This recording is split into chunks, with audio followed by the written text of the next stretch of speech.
very lucky that Liv Magill is joining us. Hi, Liv. Hi. Good morning, Jonathan. Good morning, Ian. Hi. Yes, thank you for having me. Really, thanks very much. Because at the end of the day, it's really interesting that people can hear Jonathan and I talking about this process. But reality is that you're at the sharp end of it in your HR role, aren't you? So, most definitely. Yeah, and just a couple of questions, Liv. First off, is what made Imaginera pursue overseas recruitment initially? What was the reason for you starting to look at that? Yeah, of course. Well, I think really a lot of what you've been talking about this morning is relevant to us specifically. Right. So really it was I suppose a response and a need to scale up and to grow.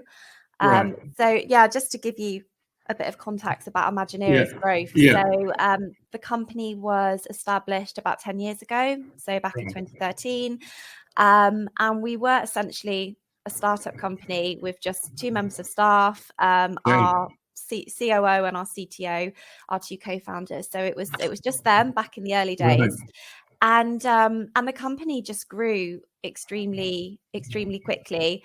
And they were always looking to hire really high caliber candidates, software developers. Being a software consultancy, software developers are our bread and butter when we're hiring. And I think really just it was a response to the need to hire, as I say, really high caliber candidates and to hire them quickly. Being a consultancy, the need to hire is always quite pressing, and we don't have the luxury of waiting around for long periods of time to fill these vacancies. So really, I think quite often in the past, actually the struggle to find the right candidate sort of at the right time with the right technical skills for us actually held back our growth. So I think that's why our COO, Michelle, decided to actually look globally, internationally, see what the markets could offer us there. And we saw pretty quickly we had access to, as you've already mentioned, sort of a much wider pool of talent. And actually it just cut down the time that we were waiting, potentially months, weeks, to find a UK candidate with the right skill set. So and as well as I've mentioned, being a consultancy, actually waiting for a long period of time to find the right candidate loses revenue for us. So for all those reasons, really, it just made sense to sort of widen our hiring horizons and look at the global market, and we haven't looked back since because of all of the benefits it's brought us. So that's good. So in general, would you say, how do you think that's worked for you? Because obviously you've got a demanding role now, looking worldwide and locally. What sort of impact does it have on your sort of operation and HR? Of course. Yeah, I mean, I would say from our experience, the impact has been only positive. And definitely since we've started hiring internationally, it's gone really well. I mean, the proof is in the pudding, really, so to speak. We have, I think, 7 of our developers are from overseas. They're all really valued members of staff, and all of these developers are visa holders who Migrate have actually supported through the visa application process. We're sort of, I think our staff totals were up to around 70 members of staff now. So actually around 10% of our employees are visa holders who Migrate have supported. And I think what's wonderful is it's benefited us, not only just us as a business, but to see how it's also benefited these individuals that have come over from overseas. I actually have a really nice quote, which I can share with you, from one of our most recent visa holders. I think he came over last summer. So he joined us in July last year.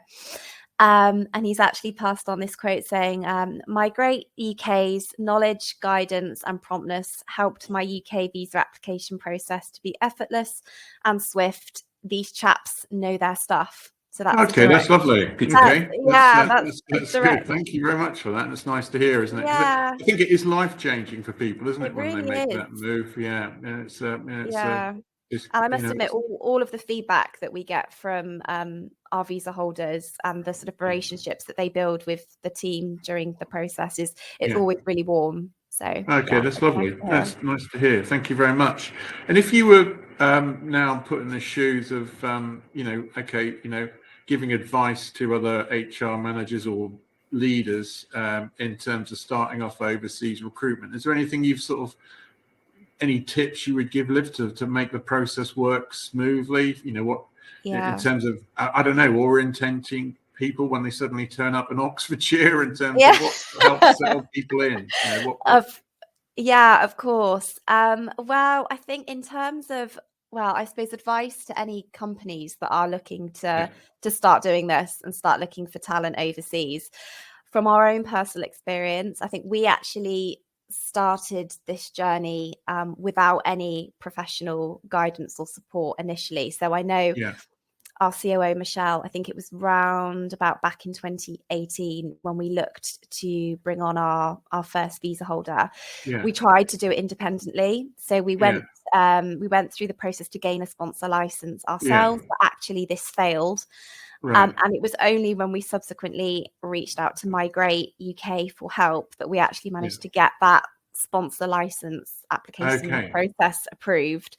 So I think definitely for us, having tried it without not being successful, then obviously having then started working with Migrate UK, it's made our lives so much easier. And obviously there's a sort of a financial cost that's associated with the service, but for us it's definitely been well worth it, because we, especially being our company's growing quite a lot, but we are still around sort of 70 members of staff, so we're not massive, and we don't have the luxury of having that specialist professional service in-house. So for us, having a company, an immigration law firm like Migrate, to help us initially with the sponsor license process, and then now with any visa holders that come through, they assist us with the sort of the application process, then with renewing the certificates of sponsorship that we have. Definitely having that service for us has been amazing, made our lives a lot less stressful, and keeping on top of our compliance duties and the legislative changes and things like that. So for any other companies looking to do it, I would say we can definitely recommend having someone like Migrate UK to support you, because it's been amazing for us. That's great. And culturally, really, with terms of getting the members of the team to fit in, because obviously I always believe you bring people in from another culture, it enriches an organization, and I've always enjoyed diversity. But is there anything you have to do culture wise to make sure people sort of blend in and you can make the best of all of that, or not? Not, to be honest, not as much as you might think. I think definitely the 7 visa holders that we have, they've actually, I think all of them have come from India. But they've all slotted in super easily, and there's been we haven't had to make any special effort to include them in our culture or anything. But having said that, I would say they definitely enrich and add to our culture. And Imaginera definitely thrives on having cultural diversity, and having these people from different parts of the world definitely adds to that. But they've all slotted in and blended in extremely well, and I think again having Migrate to help with that process of bringing them over here and getting them settled in the UK has been super helpful. That's really good then, Liv. That's brilliant. Is there anything else from your side, or thank you so much for what you've said. No, not at all. I think really just linked to that about the individuals that have come over and how well they've sort of acclimatized living in the UK. Actually, one of our visa holders, I think the first lady that came over here in 2018, she's actually recently been promoted to our management team. So now she's actually responsible for helping to contribute to the running of Imaginera. She's responsible for one of our main accounts. She's got a team underneath her. So it just shows kind of the amazing journey that these people coming over here can have. And specifically for her, she's just done amazingly since she's been here. And she wouldn't have had these opportunities without sort of the right to work over here in the visa process. So but no, as I say, can't recommend Migrate UK enough. Their team's wonderful to work with.